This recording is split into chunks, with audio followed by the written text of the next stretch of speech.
What will become of Barney, baby? What will become of Barney, baby? What will become of Barney, baby?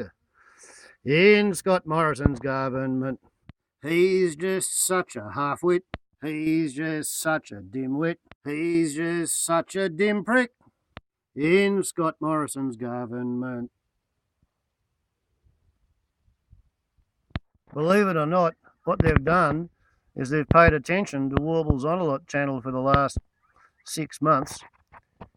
And whereas I've been calling this drought the Barnaby Joyce drought, because he was in charge of water resources and agriculture, and he was the Deputy Prime Minister, leader of the National Party. He led us into the drought. He came up for a by-election, and we had been getting above average rain. We re-elected him, and here in New England, since then, we've missed out on 59% of the rain we should have had this year on average. So that's why I've been calling it the Barnaby Joyce drought. But now Scott Morrison has named Barnaby Joyce the special envoy to the drought, where he's expected to do approximately as badly as Tony Abbott, who's been named special envoy to the Aborigines, and they're already ducking and running for cover. Anyway, we approach the midday hour. Wherein at, I'm sure he will have made the news in the country hour.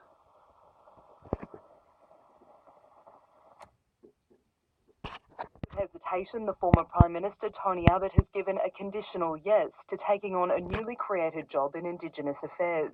Prime Minister Scott Morrison didn't offer Mr Abbott a job in his ministry, instead asked if he would like to be a special envoy on Indigenous Affairs. Aboriginal leaders have been highly critical of the decision. Co-chair of the First Nations Congress, Rod Little, says Indigenous Australians should be in charge of decision-making. The thing is that we find that it is totally unnecessary. We think it's pathetic. Labor's Assistant Indigenous Affairs spokesman Pat Dodson labelled the appointment a serious worry. Liberal Senator Matthias Cormann has attacked Labor's plan to ensure WA receives at least 75 cents in every dollar of GST collected. Water should remain in the river system.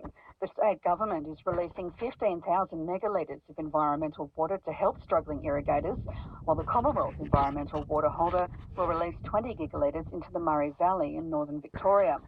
Speaking in Wagga at the launch of the Greens by-election campaign, MLC David Shoebridge says water releases won't stop the drought. There's no short-term fix to this. The long-term fix is addressing climate change. We need to ensure that our rivers have a sustainable, ongoing environmental health, because if we kill the rivers, we kill the farming communities, we kill the regions. We're in this together, and we need to make sure both environment and our farming community are taken care of. Joint organisation Namoy Unlimited will take a group of producers and exporters to China to... This is the country hour. And I'm Michael Condon on the program today. The water wars continue. The debate rages on how best to help our drought-affected farmers. Should more water be made available? And a handful of key macadamia producers. Water Minister Noel Blair says they're looking at a number of options to make more water available for drought-stricken farmers. Yet he stopped short of supporting any moves allowing the government to interfere in the free market mechanisms of water trading. He told Verity Gorman that one option on the table could be allowing irrigators access to general security allocations early to finish off crops and pasture. But he said he doesn't want to do that if there's any risk of getting caught short. Certainly, we're hearing the concerns about general security water, particularly on a 0% allocation, but we're also hearing plenty of concerns about the cost of temporary water. I think it's around $360, $370 a megalitre at the moment. From a state government point of view, we're doing everything we can to see if we can free up more water into the market. I'm particularly speaking to my agency about the risk appetite that we have for allocations. I've spoken to the federal government about the role that potentially the CHU could do with some of their water getting into the market. We know that there's an issue with carryover water, and we've also done any of the forward borrowings that we could on a state environmental side. We did that with the 1 July announcement. So we're looking at every single option and seeing how we can get some more water into that area, particularly because we know that there is a winter crop that has got some way out of the ground in southern New South Wales, and the next fortnight's going to be critical for that. Do you support bringing forward an early allocation? Yeah, I guess that's what we're looking at the moment. The issue is obviously the risk. I know that previous governments have done this and then have been caught out. And the question is, who wears that risk if they bring forward an allocation that then doesn't eventuate? That's something I have to consider, but it's something we're definitely looking at. And the other thing is that question around the level of carryover water that's sitting in storage as well, and seeing who has that water. I know I can see who has that water, but it's not information that is publicly advertised, and we want to make sure that we exhaust all options to make sure we support our communities at the moment.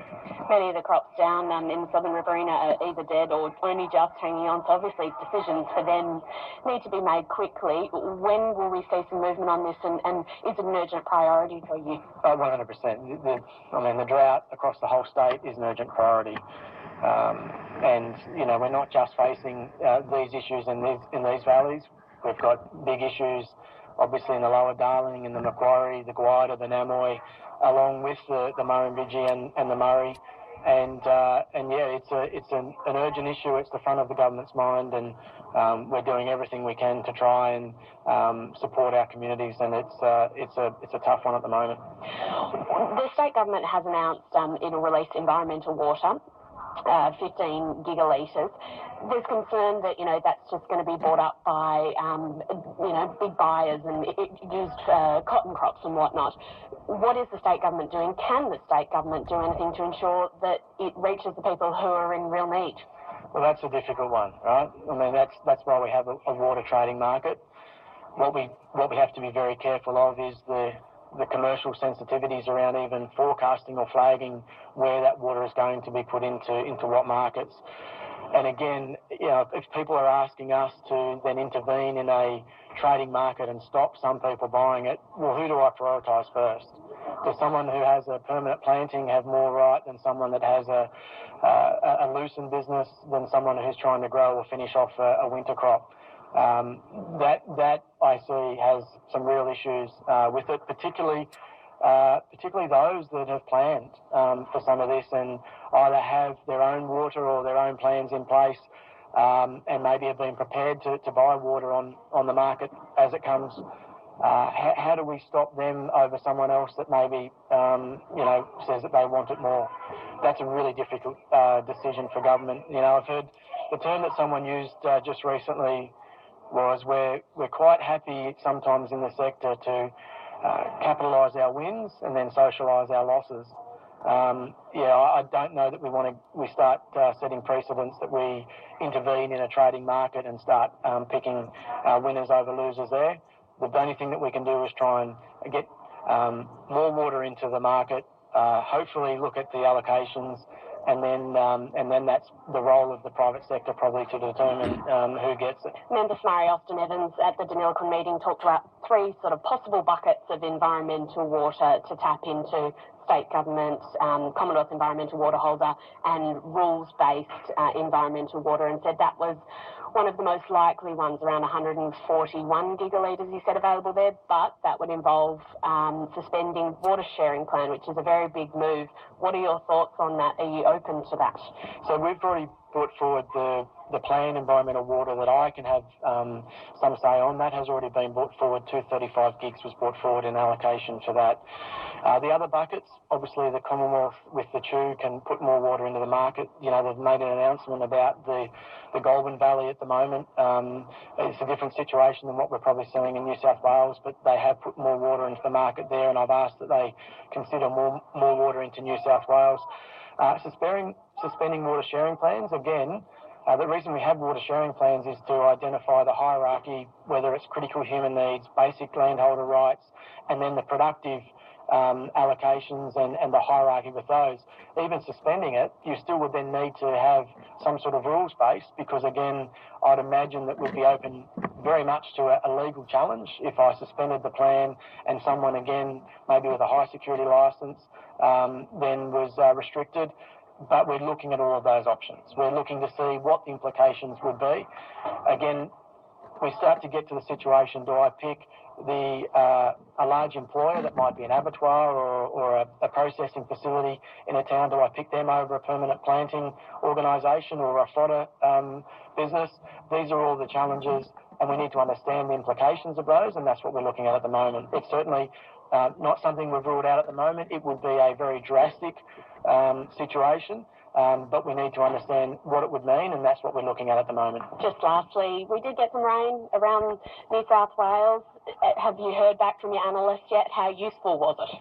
Oh, look, rain's always useful, but everything is so dry that anything that has hit the ground has either soaked in. We've had very little runoff, and in some cases they missed out, and in some cases it just wasn't enough.